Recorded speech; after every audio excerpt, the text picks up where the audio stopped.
আজকে বানালাম ভাতের হাঁড়িতে ভাপা পিঠা। তার জন্য প্রথমে আমি নিয়ে নিলাম চালের গুঁড়ো। তারপরে ভাপা পিঠাটা বানানোর জন্য তারপর প্রথমে দিয়ে দিলাম লবণ। তারপরে লবণ ভালো করে মিশিয়ে নিলাম। তারপরে আস্তে আস্তে ছিটিয়ে ছিটিয়ে আমি জল দিয়ে দিয়ে মেখে মেখে নিলাম। আস্তে আস্তে ছিটিয়ে ছিটিয়ে দিলাম, একবারে দিলাম না। তারপরে এভাবেই কিছুক্ষণ মেখে নিলাম। মেখে নেওয়ার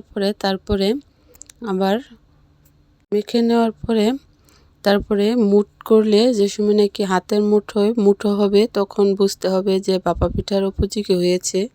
তারপরে একটা চালুন দিয়ে আমি চেলে নিলাম। চেলে না নিলে গুটি গুটি থাকে, ভাপা পিঠা ফেটে যায়।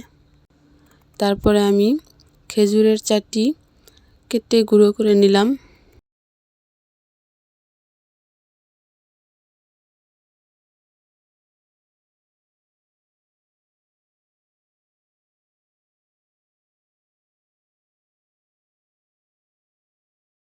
তারপরে নিয়ে নিলাম নারিকেল আগে থেকেই কোরানো ছিল।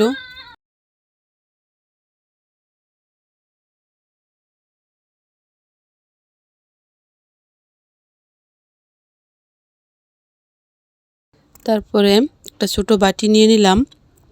বাটির নিচে শুকনো চালের গুঁড়ি দিয়ে দিলাম যাতে পিঠাটা না ভাজে বাটির মধ্যে। তারপরে দিয়ে দিলাম ওই মেখে রাখা চালের গুঁড়া। তারপরে মাঝখানে দিলাম গুড়। তারপরে দিলাম নারিকেল। তারপরে উপরে দিয়ে দিলাম আবার চালের গুঁড়া।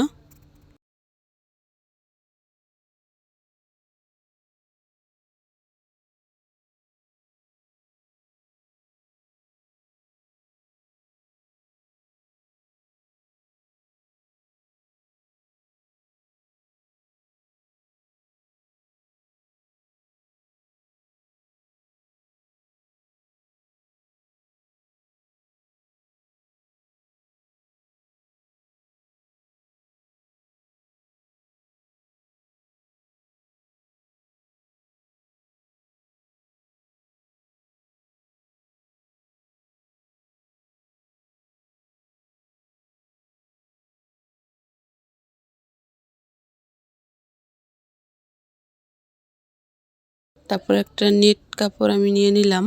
এখানে সুতি কাপড় নিলেও হয় বা নেট কাপড় নিলেও হয়, যে যার যেটা খুশি আর কি। আমি নিয়ে নিলাম নেট কাপড়।